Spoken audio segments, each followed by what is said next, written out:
ఒకడంటాడు కొండకి నడిచొస్తానంటాడు, ఒకడంటాడు స్వామి మీ హుండీలో 5 రూపాయలు వేస్తానంటాడు. ఇప్పుడు వీటిని మొక్కులు అంటారు. మొక్కు అన్న మాట మీరు జాగ్రత్తగా గమనించాలి. వెంకటేశ్వర స్వామి వారి హృదయం ప్రకారం అయితే వ్యాపారము కాదు.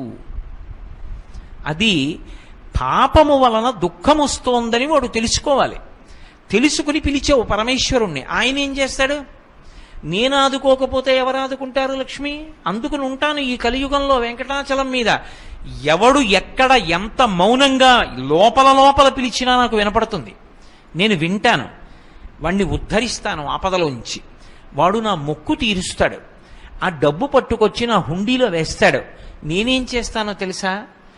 పరమధర్మాత్ముడు నన్ను చూడకుండా ఉండలేక, నాన్నగారిని చూడకుండా ఉండలేక వచ్చినటువంటి కొడుకులా, నన్ను చూడకుండా ఉండలేక వచ్చిన